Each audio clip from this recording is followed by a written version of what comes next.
Hello everyone, कैसे हैं आप सभी लोग। I hope you all are doing great. मैं अंकिता, आपकी English educator, and welcome to my channel. जो राइटिंग स्किल हम आज कवर करेंगे वो है इंग्लिश लैंग्वेज एंड लिटरेचर, यानी कोर्स बी की राइटिंग स्किल है एनालिटिकल पैराग्राफ।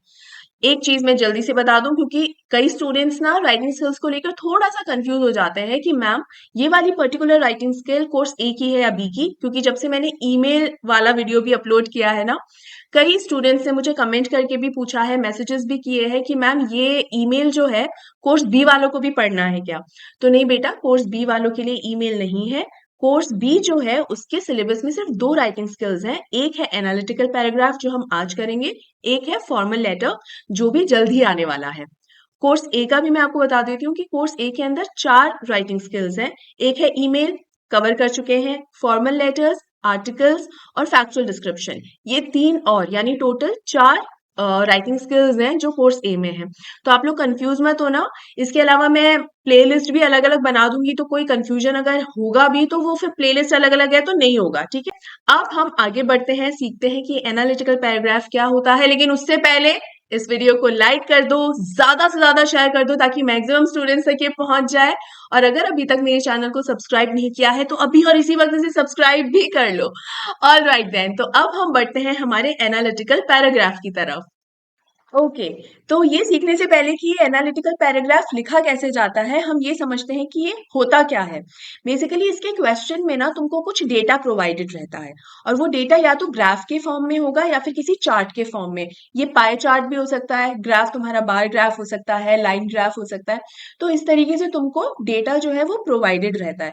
तो सिंस तुमको चार्ट या फिर ग्राफ के तौर पे ये रहता है, तो तुम्हें क्या करना होता है, इस डेटा को पहले एनालाइज करना होता है, एग्जामिन करना होता है, उसके बाद समझना होता है, अंडरस्टैंड करना होता है, और फिर तुम लोग एक्सप्लेन करते हो उसको।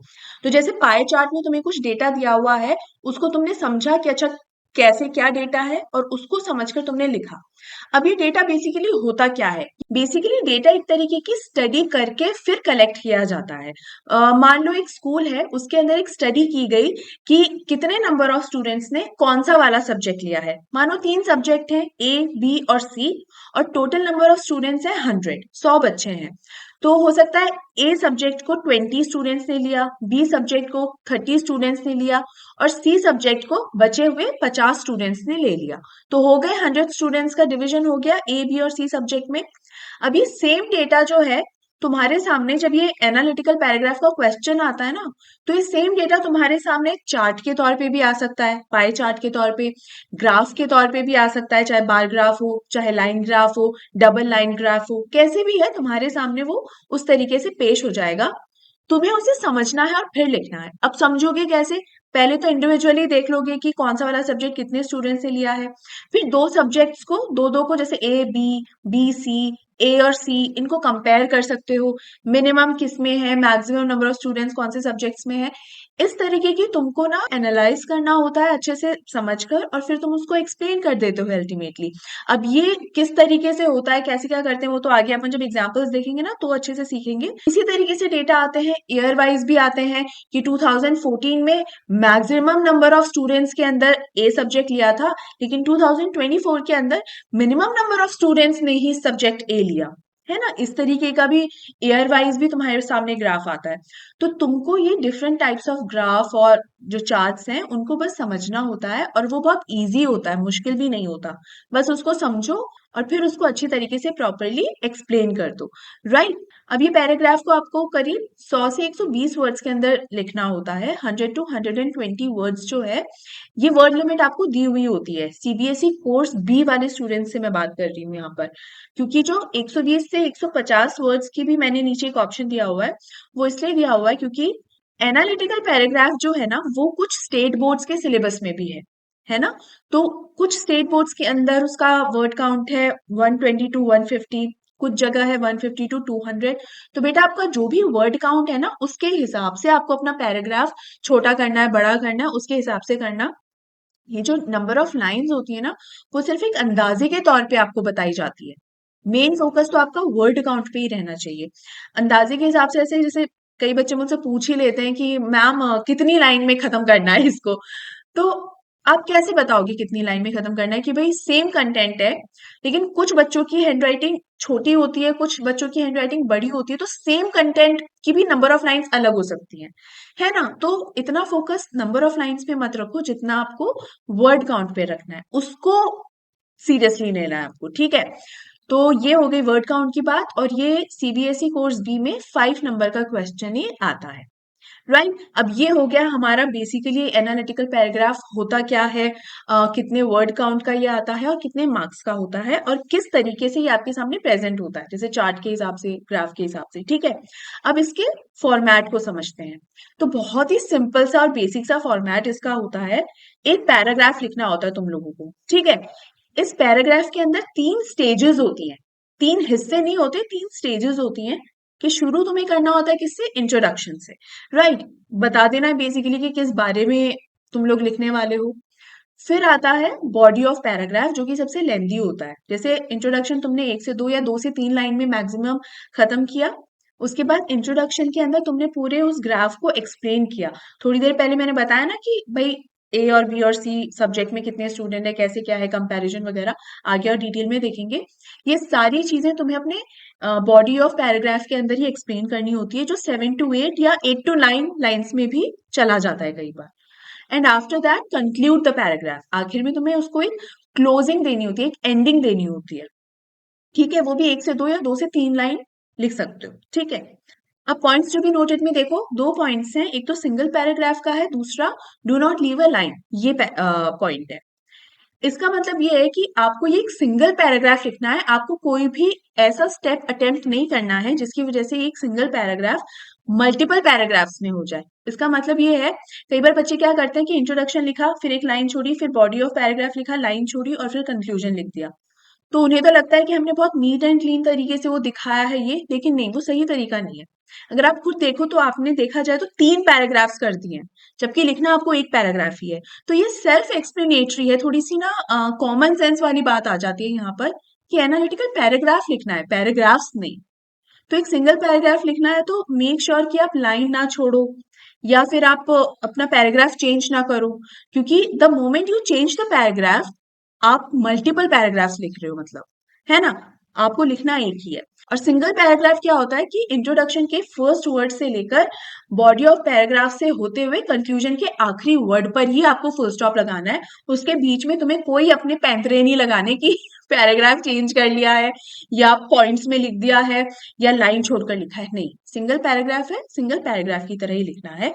उसी से क्या होगा, तुम्हारे पैराग्राफ में अप्रोप्रिएटनेस आएगी।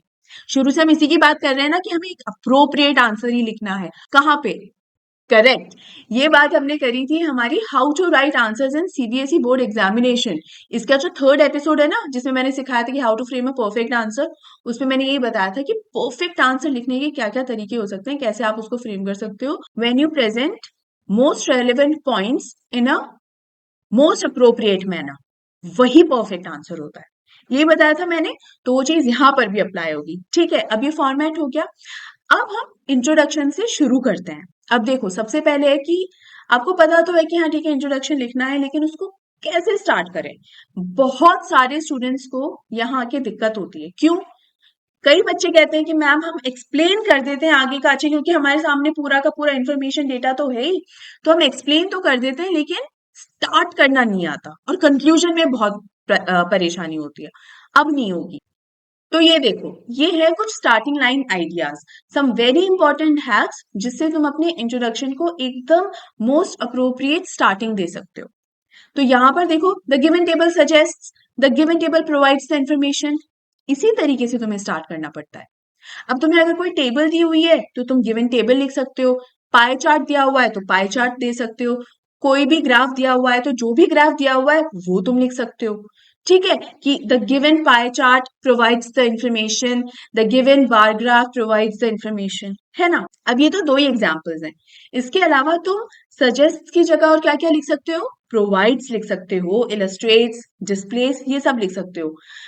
टेबल की जगह क्या क्या लिख सकते हो? Pie chart, bar graph, etcetera. और इंफॉर्मेशन की जगह तुम डेटा भी लिख सकते हो, जैसे the given table provides the data on, ये भी लिख सकते हो instead of information. So these are some of the beginning lines, starting line hacks जो तुम कर सकते हो कि the provided data suggest, the given pie chart illustrates, the table given provides the data on, the provided bar graph displace, the graph displace the. तो ये कुछ ऐसे हैक्स हैं जो आप अपनी एनालिटिकल पैराग्राफ की शुरुआत जिनसे कर सकते हो। अब ये स्टार्टिंग कर दी, उसके बाद आगे का जो सेंटेंस आएगा वो कैसे फ्रेम करना होता है, तो उसके लिए तुम्हें अपने क्वेश्चन को देखना होगा।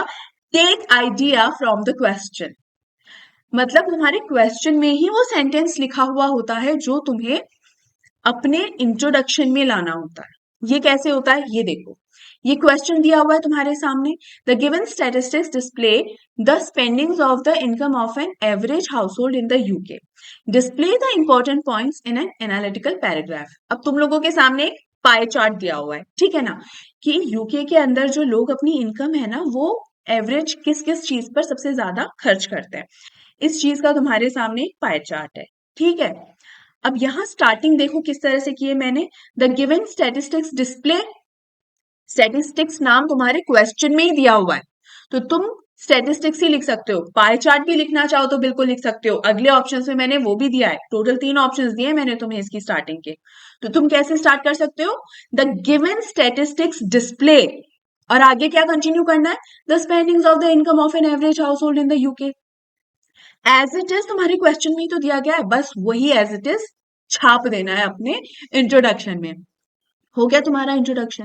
मतलब जिस चीज में तुम्हें सबसे ज्यादा समस्या आती है ना कि मैम हम स्टार्ट कैसे करें, सबसे आसानी वही है, तुम्हारे क्वेश्चन में ही दिया हुआ है कि तुम्हें स्टार्ट कैसे करना है, ठीक है।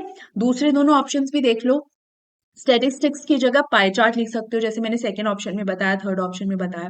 द पाई चार्ट गिवन और provided displays the spendings of the income of an average household in the UK. That's it, हो गया आपका इंट्रोडक्शन। मुश्किल है क्या, जरा भी नहीं। तो ये इस तरीके से आपका इंट्रोडक्शन शुरू हो जाता है। अब आते हैं हम बॉडी ऑफ एनालिटिकल पैराग्राफ पे। इंट्रोडक्शन तो हो गया, अब यहाँ पर हमें डेटा को एक्सप्लेन करना होता है, मैं बता चुकी हूँ, लेकिन कैसे यही तो मुद्दे वाली बात है ना। देखो इसके लिए तुम्हें कुछ चीजों का ध्यान रखना होगा। सबसे पहला होता है सीक्वेंसिंग।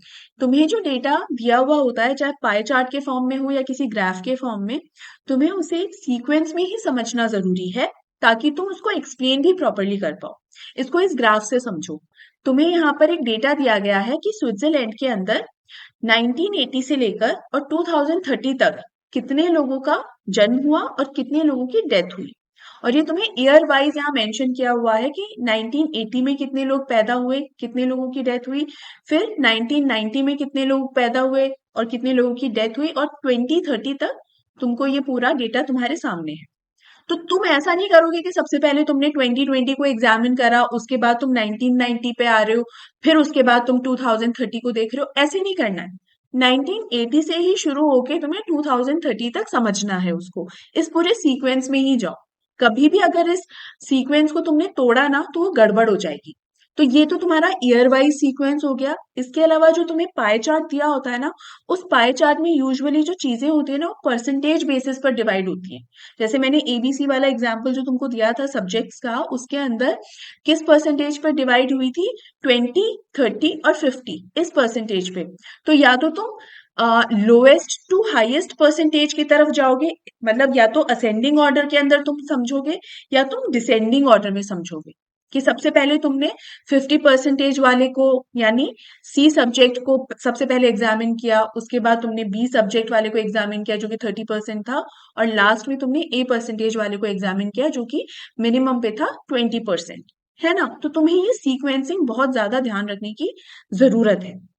ऐसा बिल्कुल मत करना कि कोई भी अक्कड़ बक्कड़ करके कोई भी डेटा तुमने उठा लिया है और फिर वैसे ही तुम उसको लिखने लग जाओ, नहीं, ये कभी भी प्रॉपर इंफॉर्मेशन तुम फिर लिख ही नहीं पाओगे, राइट। तो पहली हो गई सीक्वेंसिंग। दूसरी है मेंशन क्वांटिटीज, अमाउंट, नंबर, मतलब जो भी डेटा तुमको दिया गया है वो किस क्वांटिटी में या किस अमाउंट में दिया गया है वो मेंशन करो। जैसे इसके अंदर जो डेथ रेट या बर्थ रेट है, तो तुम्हें नंबर ऑफ पीपल बताए गए हैं कि 1980 में कितने लोगों का जन्म हुआ था। रेड कलर से जो है, रेड बार जो है वो है बर्थ रेट, तो करीब 1.3 आई गेस 1.2 या 1.3 मिलियन लोगों का जन्म हुआ था। तो नंबर ऑफ पीपल हो गया ना ये, कि 1980 1.3 million people were born, right? Death कितनों की हुई थी? 1 मिलियन की। सो इन 1980 1 million people died. Simple.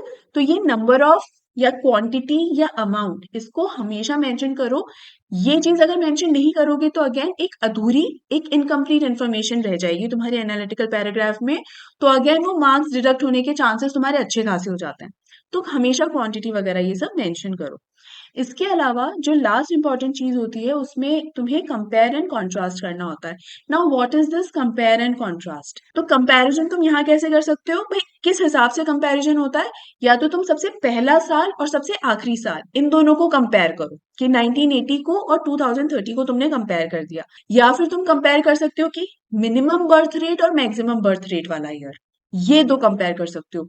Minimum death rate और मैक्सिमम डेथ रेट वाला ईयर, ये दोनों कंपेयर कर सकते हो।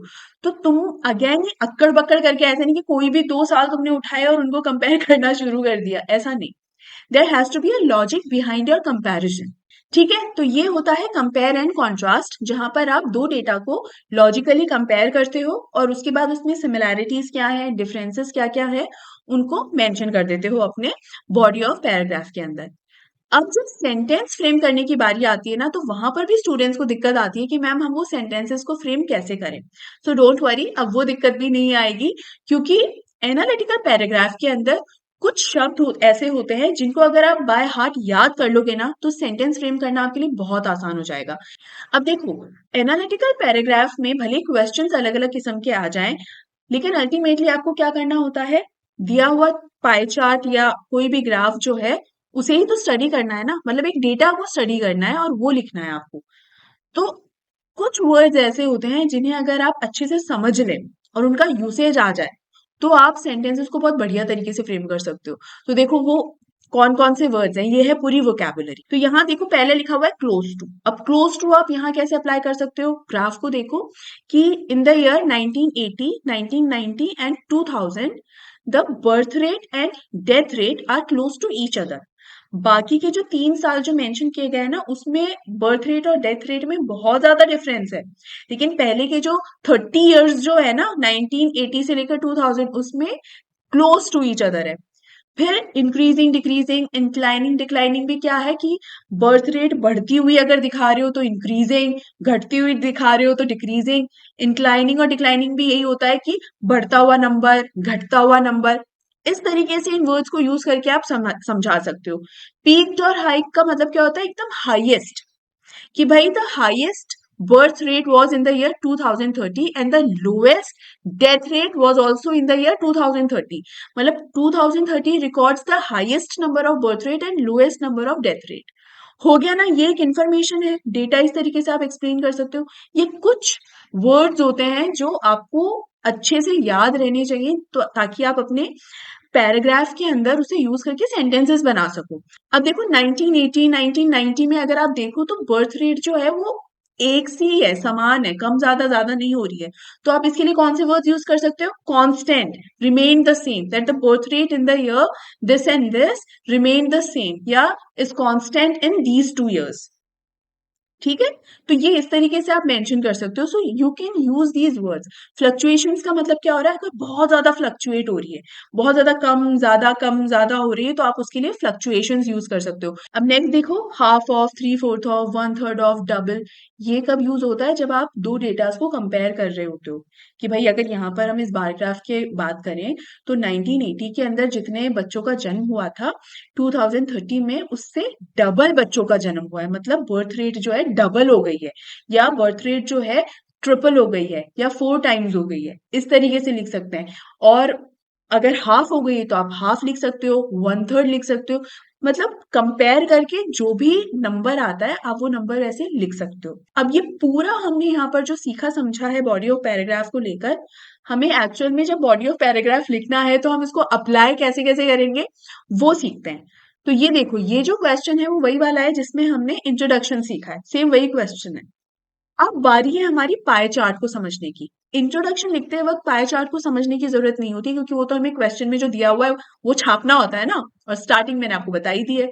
अब पाई चार्ट को इसको समझो। इसमें देखो आपको अलग अलग परसेंटेज पे कोई चीजें दी हुई है। तो क्वेश्चन में क्या था? कि यूके में लोग जो कमाते हैं, उनकी जो इनकम है, उस इनकम को वो किन-किन चीज़ों पे खर्च करते हैं? बेसिकली ये क्वेश्चन है आपका। तो किन-किन चीज़ों पे खर्च करते हैं? रेंट पे, एजुकेशन पे, क्लोथ्स पे, ग्रोसरी पे, ट्रांसपोर्टेशन पे और मिसलेनियस पे। ये 5-6 कैटेगरीज़ हैं जो खर्चे बताए गए हैं। तो सबसे पहले मिनिमम और मैक्सिमम देख लो एक तो। मिनिमम है रेंट पर, मैक्सिमम है ग्रोसरी पे। ग्रोसरी का अगला नंबर क्या है? एजुकेशन। मतलब हाईएस्ट जो इनकम जहाँ इनकी खर्च होती है ना, वो 23% है जो ग्रोसरी पे खर्च होती है। उसके बाद 20% ये लोग एजुकेशन पे खर्च करते हैं। इसका मतलब बहुत अच्छा अमाउंट ये एजुकेशन पे खर्च करते हैं। आफ्टर दैट क्लोथ्स, वही अपने कपड़ों में भी कोई कमी नहीं छोड़नी चाहिए। उसके बाद ट्रांसपोर्टेशन जो कि है 18%, फिर मिसलेनियस जो कि है 15% और सबसे लोएस्ट नंबर जो है वो है रेंट। रेंट पर सबसे कम खर्चा करते हैं विच इज 5%। तो ये सीक्वेंस हमने देखा। तो अब या तो आप 23 से 5% की तरफ इस ऑर्डर के अंदर इसको समझोगे, या फिर 5% से 23% इस ऑर्डर में इसको समझोगे, जो हमारा सबसे पहला पॉइंट था सीक्वेंसिंग। उसके बाद अमाउंट, तो अमाउंट भी यही है। अमाउंट क्या? 23% is the amount, 5% is the amount, या क्वांटिटी, 90% इज द अमाउंट या क्वांटिटी या नंबर।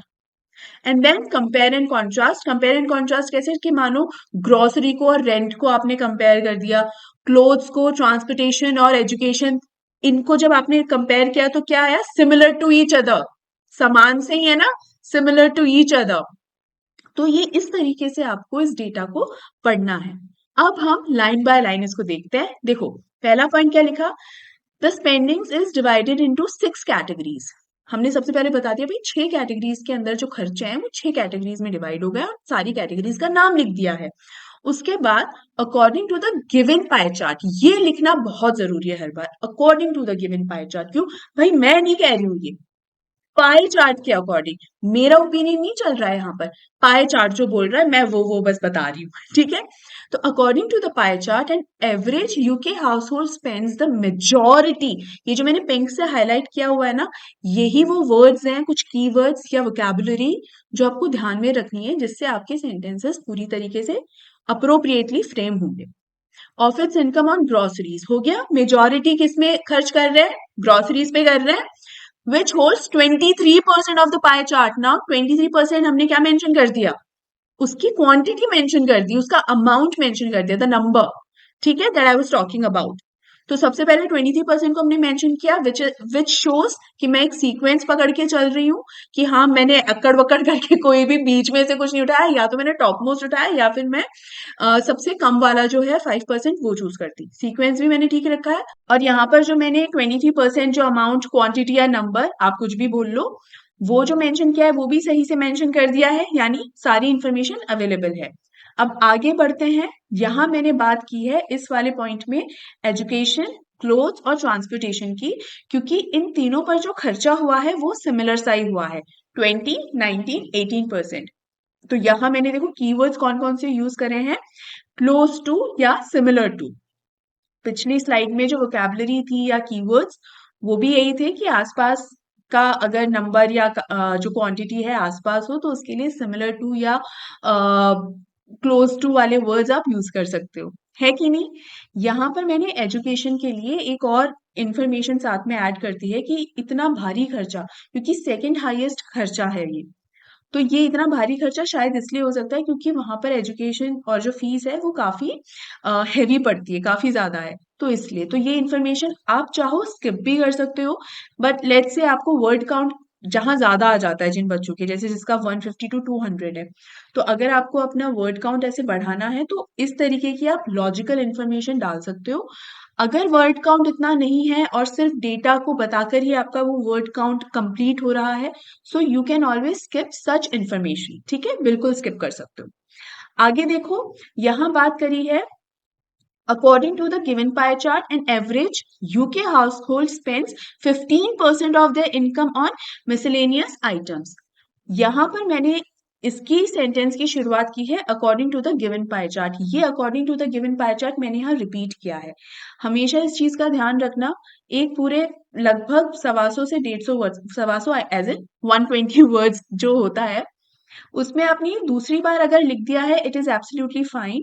अदरवाइज हर बार जब आप एक नया डेटा एक्सप्लेन कर रहे हो तो हर बार आपको according to the pie chart, according to the bar graph हर बार नहीं लिखना है।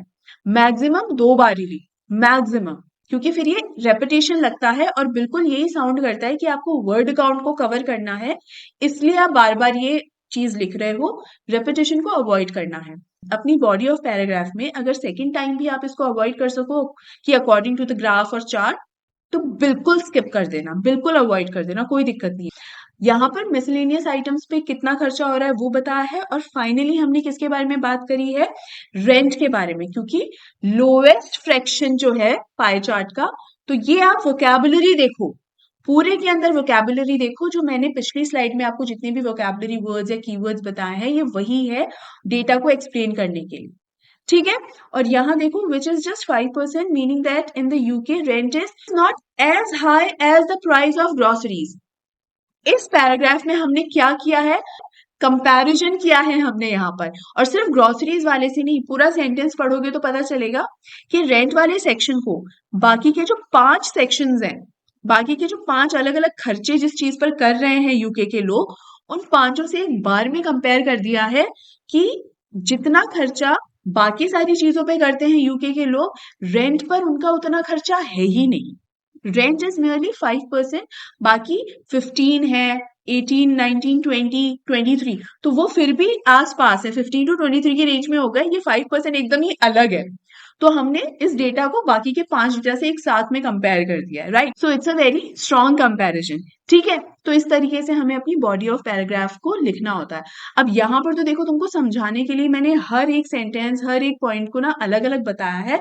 आपको ये सेम इंफॉर्मेशन जो है बेटा एक फ्लो में, एक सीक्वेंस में लिखनी है विदाउट चेंजिंग द पैराग्राफ, ये मैंने आपको शुरू में ही बता दिया था। तो do not change the paragraph, ठीक है। ये हो गई हमारी यहाँ पर बॉडी ऑफ पैराग्राफ। अब हम बढ़ते हैं किसकी तरफ, हमारे कंक्लूजन पे। अब ये कंक्लूजन क्या है कि आप जो मेन आइडिया है ना उसको समराइज करना है बस, ठीक है।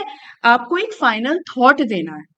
अब ये किस तरीके से होता है ये देखो, अगेन इसकी एक वोकैबुलरी है।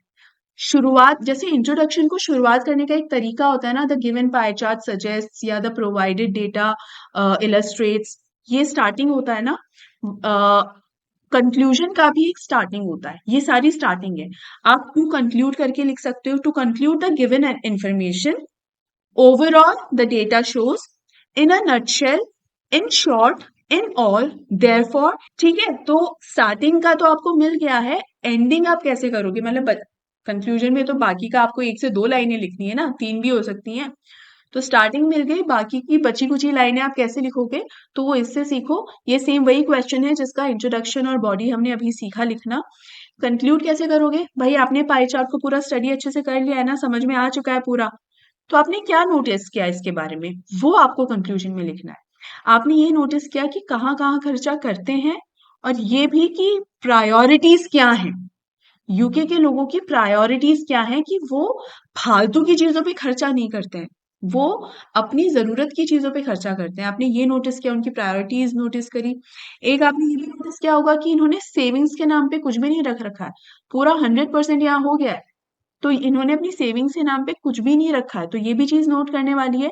ये आपको ऑब्जर्व करना पड़ेगा कि उस पाई चार्ट में जितनी भी चीजें प्रोवाइडेड हैं उससे एक फाइनल थॉट क्या निकल कर आता है, ठीक है। तो एक फाइनल थॉट, तो बेसिकली कंक्लूजन में क्या, आपको बस एक फाइनल थॉट देना होता है, और वो आप मिला जुला के बिल्कुल दे सकते हो कि आपको स्टार्टिंग पता ही है कि किससे करनी है, to conclude, overall, therefore, in a nutshell, इस तरीके से स्टार्ट करना है।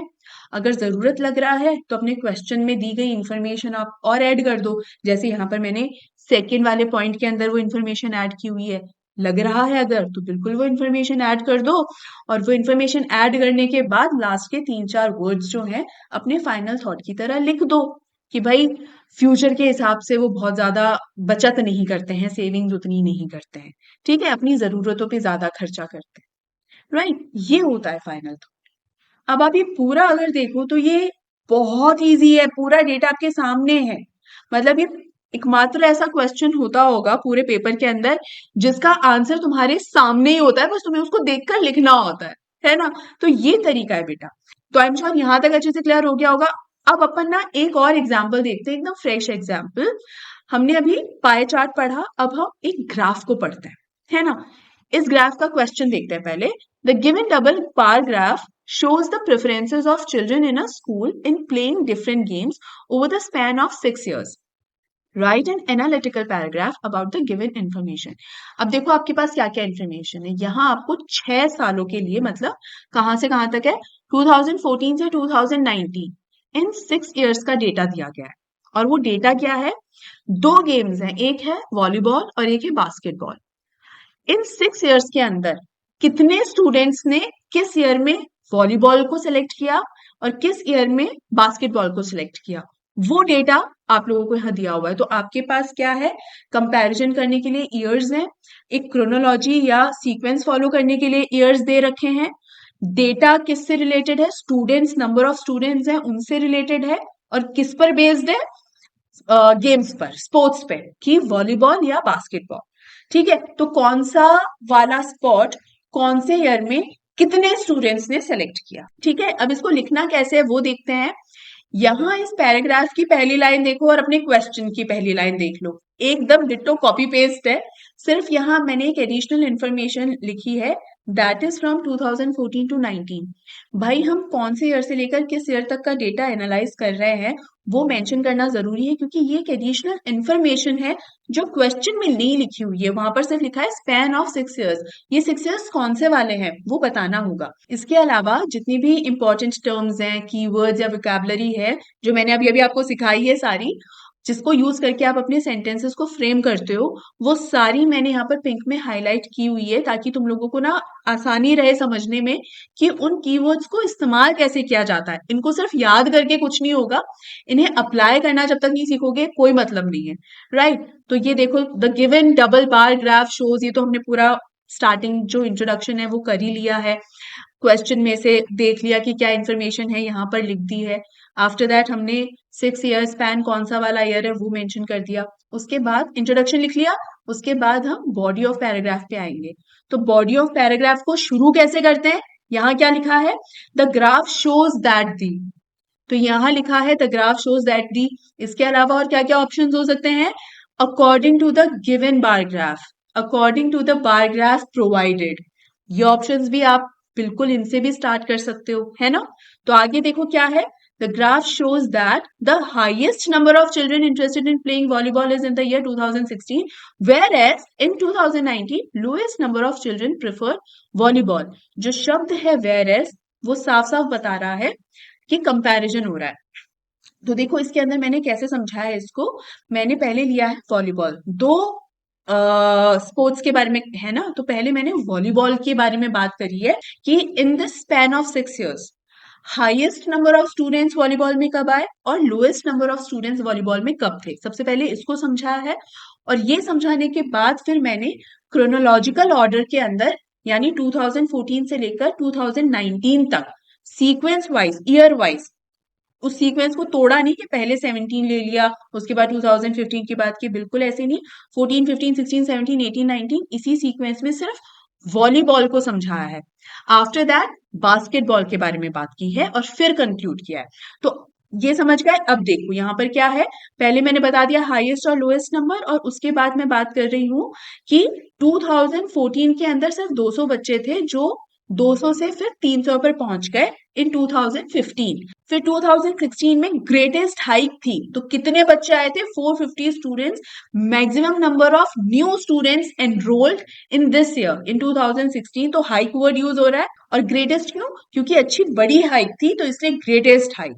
फिर नेक्स्ट ईयर 2017 के अंदर फिर 250 बच्चे डिक्लाइन हो गए, the number of students declined, तो 450 से 250 बच्चे यानी 200 बच्चों का डिक्लाइन हुआ।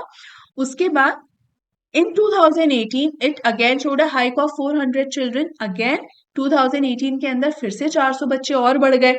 तो देखो आप देख रहे हो कि सीक्वेंस में चल रहा है 14, 15, 16, 17 एंड 18।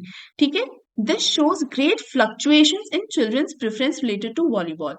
फ्लक्चुएशंस ये भी बताया था आपको कि अगर आप वॉलीबॉल को चेक करें तो 14, 15, 16, 17, 18, 19 सब में ना इसका जो डेटा अगर देखो ना, तो ऐसे कभी तो हाइक पर है, फिर एकदम गिर जाता है, फिर थोड़ा उठता है, फिर थोड़ा गिरता है, तो बहुत ज्यादा फ्लक्चुएशंस हो रहे हैं इसमें। वहीं जब हम बास्केटबॉल की बात करते हैं तो हमारे सामने क्या आता है, On the other hand, the preference of students in basketball is almost constant in the years 2014, 17 and 18. मतलब इन 3 सालों के अंदर 14, 17 और 18 इन सालों में नंबर ऑफ स्टूडेंट्स जिन्होंने जो बास्केटबॉल में थे वो कांस्टेंट थे, यानी सेम ही थे। तो हम देख लेते हैं 2014 में बास्केटबॉल में 350 स्टूडेंट्स थे, 2017 में भी 350 थे और 18 में भी 350 थे। तो कांस्टेंट ही रहे, रिमेन द सेम, ये भी लिख सकते हो, रिमेन द सेम। इसके आगे basketball got a slight hike. पहले देखो ग्रेटेस्ट हाइक था, सबसे ज्यादा हाइक, यहाँ पर स्लाइट हाइक है, थोड़े से नंबर ऑफ स्टूडेंट्स जो बढ़े वो थे 2016 में। तो 3 सालों की बात कर चुके हैं। फोर्थ ईयर की बात है कि थोड़ा सा 2016 में नंबर ऑफ स्टूडेंट्स ज्यादा आए, थोड़ी सी हाइक आई, लेकिन 2019 में फिर से बच्चों के एडमिशन में एक गिरावट आई, सिमिलर टू 2015। देखो सिमिलर को मैंने पिंक करना यहाँ भूल गई हूँ, सिमिलर टू 2015। तो यहाँ पर 19 और 15 को कंपेयर कर दिया मैंने। तो अगर आप बास्केटबॉल में देखो, मैंने बहुत कंपेयर कर करके लिखा है कि डिक्लाइन को, कांस्टेंट को और हाइक को, इन तीनों चीजों को कंपेयर करके मैंने इसका डेटा मेंशन किया है। तो ये नहीं सोचना कि मैंने यहाँ सीक्वेंस तोड़ा है, नहीं, सीक्वेंस नहीं तोड़ा। कांस्टेंट रहे हैं 3 साल, 2 साल बच्चों के नंबर में डिक्लाइन हुआ है और 1 साल थोड़ी सी हाइक मिली है। तो ये लॉजिकल प्रेजेंटेशन है इस डेटा की, ठीक है। उसके बाद हम आ गए कंक्लूजन पे। देखो स्टार्टिंग कैसे की है, टू कंक्लूड। यहाँ पर ये भी लिख सकते हैं कि ओवरऑल या देयरफॉर, ये ऑप्शंस भी हो सकते हैं। यहाँ पर मैंने लिखा है to conclude. The data shows that throughout the 6 years the total number of students who preferred basketball were more in comparison to volleyball। कि भाई अगर वॉलीबॉल से कंपेयर किया जाए तो बास्केटबॉल में जितने भी स्टूडेंट्स ने एनरोल करा है ना इन पूरे 6 सालों में, वो वॉलीबॉल में आए हुए स्टूडेंट्स से ज्यादा हैं। अच्छा, ये पता कैसे चल पा रहा है? आपके सामने नंबर ऑफ स्टूडेंट्स जो हैं या नंबर ऑफ पीपल सामने आपको दिया हुआ है, यू कैन जस्ट कैलकुलेट। और इसमें it it doesn't take much time. ये जब हम बस बता रहे होते हैं ना, एक्सप्लेन कर रहे होते हैं, तब आपको लगता है अरे बाप रे कितना टाइम कंज्यूमिंग होगा। लेकिन जब आप ये काम करोगे ना, तो ये बाएं हाथ का खेल होता है, विद इन अ मिनट ये कैलकुलेट हो जाता है। तो मैंने भी तो कैलकुलेट किया, तभी तो मैं ये कंक्लूजन लिख पाई। तो आई थिंक जो वॉलीबॉल के जितने नंबर ऑफ कैंडिडेट्स थे वो थे 1750, मतलब 1750। और जो बास्केटबॉल के थे वो थे 1950, 1950। ऐसे थे, 200 का डिफरेंस था। तो कितना टाइम लगता है, बहुत जल्दी कैलकुलेट होते हैं। तो आपने उसको कंक्लूड कर दिया बस। सो इजंट इट सिंपल। अब यहाँ आप देखो तो मैंने पूरे पैराग्राफ को देखो एक सिंगल फ्लो में लिखा है, ना ही कहीं लाइन छोड़ी है, ना ही कहीं पैराग्राफ को चेंज किया है। जो चीज इनको डिवाइड कर रही है ना वो क्या है, इनके सेंटेंस के शुरुआत के वर्ड्स। कि भाई इंट्रोडक्शन और बॉडी ऑफ पैराग्राफ को क्या डिवाइड कर रहा है, बॉडी ऑफ पैराग्राफ की शुरुआत के वर्ड्स की। द ग्राफ शोज दैट दी, इससे हमें समझ में आ रहा है कि अच्छा इंट्रोडक्शन के बाद अब बॉडी ऑफ पैराग्राफ शुरू हो गया है। बॉडी ऑफ पैराग्राफ और कंक्लूजन में कहां पर डिवाइड हो रहा है, कि जब कंक्लूजन हम लिख रहे हैं, हमने शुरुआती वर्ड्स क्या है, टू कंक्लूड या देयरफॉर या ओवरऑल या इन ऑल, ये सारे वर्ड्स से हम शुरुआत करते हैं। तो इससे पता चल जाता है अच्छा हमारा एक्सप्लेनेशन जो है, बच्चा एक्सप्लेनेशन लिख चुका है, अब कंक्लूजन को शुरू कर चुका है ये। तो इससे ये सेपरेशन आता है। आपको जबरदस्ती सेपरेशन को दिखाने की जरूरत नहीं है कि भाई जब तक मैं पैराग्राफ चेंज ना करूं या जब तक मैं लाइन ना छोड़ूं तब तक एग्जामिनर को पता ही नहीं चलेगा कि कहाँ से मैंने क्या शुरू कर दिया। तो ऐसा बिल्कुल नहीं है, आपको इसी फ्लो में लिखना है बेटा, ताकि आपका एनालिटिकल पैराग्राफ एकदम परफेक्ट और अप्रोप्रिएटली सामने जाए। ठीक है, किन किन वर्ड्स को यूज करके आपको सेंटेंसेस फ्रेम करने हैं, डेटा को किस तरीके से आपको कंपेयर करना है, किस तरीके से एनालाइज करना है और फिर किस तरीके से एक्सप्लेन करना है, आई एम श्योर आपको अच्छे से समझ में आ गया होगा। अब देखो कुछ पॉइंट्स जो कि नोट करने वाले हैं, वो देखो।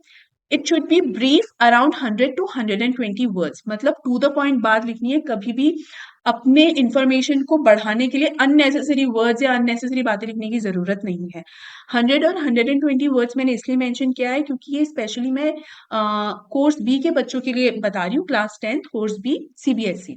अगर आप स्टेट बोर्ड से हैं या आपके सिलेबस में एनालिटिकल पैराग्राफ है जिसमें वर्ड काउंट ज्यादा है, तो आप उस हिसाब से अपने पैराग्राफ को एक्सपैंड कर सकते हैं। ठीक है, उसके बाद it should be precise and well directed, which means precise again to the point. कथा नहीं लिखनी है, ऐसे नहीं है कि हर चीज को बहुत डिटेल में एक्सप्लेन करना है, नहीं, टू द पॉइंट। और वेल डायरेक्टेड मतलब कि जिस बारे में बात कर रहे हो उसी बारे में बात करो। कि अगर हमने अभी स्पोर्ट्स के बारे में बात करी तो ऐसा कुछ भी नहीं लिखना है कि I also love basketball a lot, volleyball भी मुझे, मेरे भाई को वॉलीबॉल बहुत पसंद है, ऐसी इंफॉर्मेशन लिखने की जरूरत नहीं है। ठीक है।